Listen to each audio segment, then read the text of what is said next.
Hey everyone, and thanks for tuning in. I'm John Peters, and I've been spending a little time with my rockler dovetail router jig. I'm setting it up to cut half-blind dovetails in 3/4 inch stock. And after working with some scrap wood and spending a little time dialing in the height of the router and just becoming familiar with the jig, I'm starting to get some good results. So now I'm going to go ahead and build a drawer. I've already cut the parts of the drawer to size. This drawer is going to be for my upstairs art studio, so it doesn't have to be perfect. And generally, if I do any writing on a piece of furniture that I'm building, I use a pencil so I can easily sand it off. But in this case, I'm going to use a Sharpie because I really want you to be able to see the marks that I'm making. So I'm going to start by drawing an up arrow on the inside of each part. This is the inside of the drawer, and this is the front of the drawer, the two sides of the drawer, and the back of the drawer. And I'm going to start by drawing an up arrow on the inside front of the drawer, and then I'll do the same on both sides and on the back.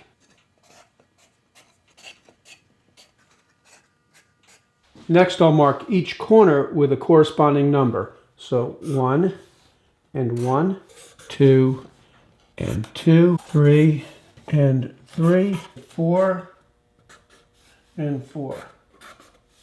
Next, I'll take one of the sides. This is number 2, and the sides always go in the vertical position. I've temporarily locked the side in position, and now I'm going to use these stops, which you can tighten with a Phillips head screw. Once I have the side in position, I can tighten the screw with a Phillips head screwdriver. And also tighten the screws at the top of the jig. Next, I'll adjust the stops on the right in the same position as the stops on the left.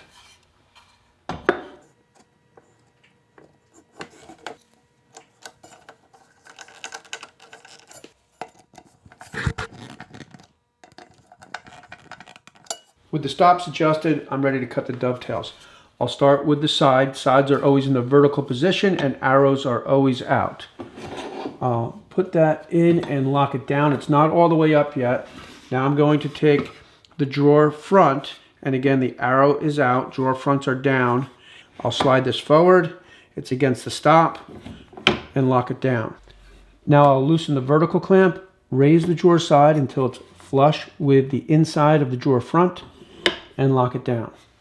You can see that the drawer side is up tight against the stop, and the drawer front is up tight against the stop at the top of the jig. I'm cutting half-blind dovetails in 3/4 inch stock, so I'll set the template at B. This is the template, and when we take a closer look at the ruler, you'll see it's not quite at B. I moved the template a little forward because the router was cutting a little too deep. This is the ruler, and here's the B, and you can see the template is just shy of that B by maybe a 32nd of an inch. I'll measure in on a piece of scrap wood at 9/16 of an inch and use this to measure the height of the router bit. And that looks pretty good, so now I can cut the dovetails.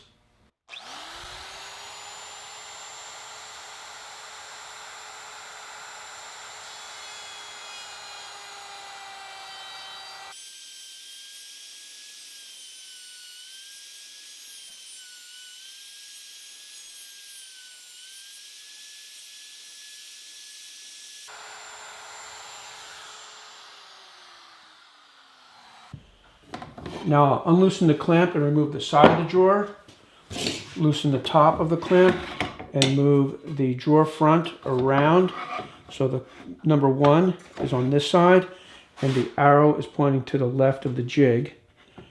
And then I'll take the number 1 side, bring it up through, lock it down, then bring the drawer front until it hits the drawer side, and then raise the drawer side until it's flush with the drawer front. Now I'm ready to cut the dovetails.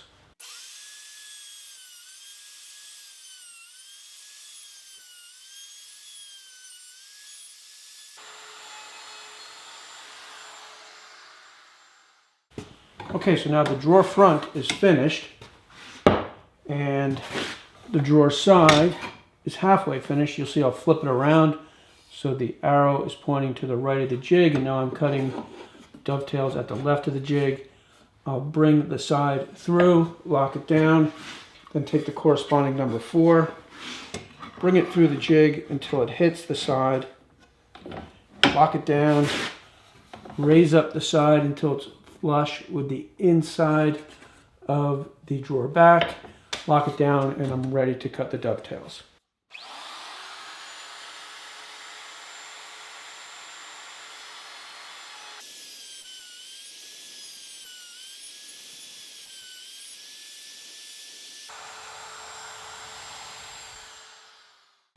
Now this side is done, and I'll take the last side, number 3, rise it up, not all the way, lock it down, unloosen the clamp up top, bring the drawer back, and slide it forward. You see the number 3 until it hits the side. So you've got 3 and 3. Lock this down, raise the side up until it's flush with the inside of the drawer back. Lock it down, and I'm ready to make the cuts.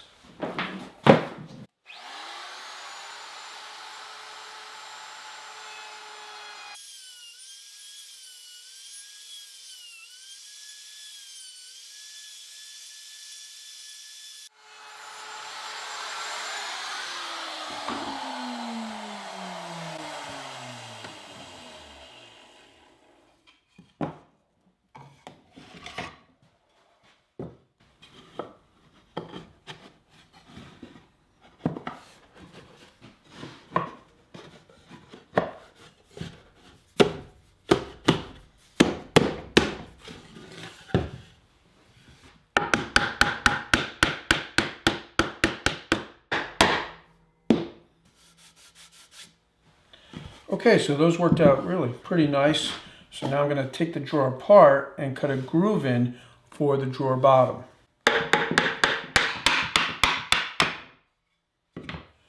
When I cut the groove, I'll make sure the groove is cut within the dovetail at the bottom of the drawer. I've aligned the boards so when I cut the groove, the arrow will be down and against the fence. So I'll pull from the stack of boards and make the cut. I've set the blade height at 1/4 inch, and I'll cut 1 saw curve on each piece. Then move the fence in a little and make a second cut to fit the 1/4 inch plywood bottom. It's always a good idea to make your cuts on a test piece first when you're making drawers. After cutting the second pass on the drawer front and the 2 drawer sides, I'll raise the blade and cut through the back of the drawer so I can slide the drawer bottom in place.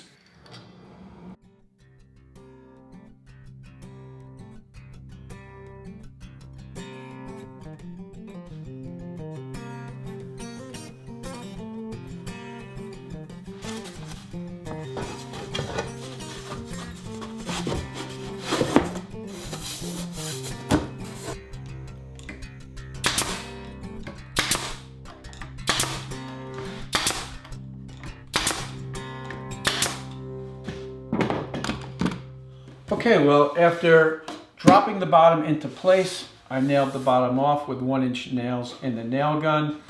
And you don't have to build a drawer this way. You could keep the back intact and then just cut the drawer bottom to size and attach the drawer bottom as you're assembling the drawer. I like to build drawers this way because I often use the back of the drawer front as a drawer stop. And I'll go into that in more detail when we build the white oak desk. Now, I made a pretty big mistake here. Instead of cutting through the drawer back, I cut through the drawer front. Now, in this case, it's really not a problem because this is going in my art studio, and I don't have a particularly nicer piece of wood in the back than the front, and but that also makes it easier to make a mistake. When I build the white oak desk, the drawer fronts will be made out of white oak, and the rest of the drawer will be made out of poplar.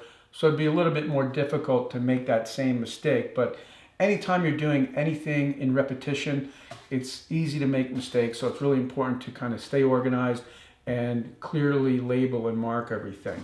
So now that I've got the drawer made, I'll cut some drawer runners on the table saw, and then we'll go upstairs into the art studio and fit the drawer.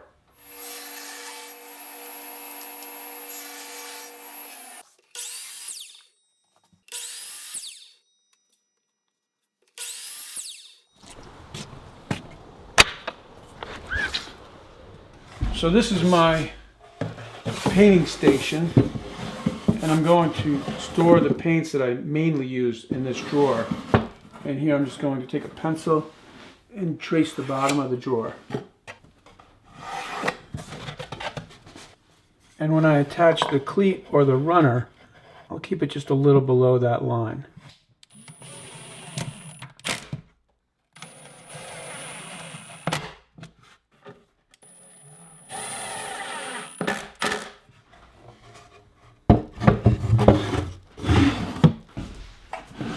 Okay, so nothing very fancy, but it's definitely going to be nice having this drawer here.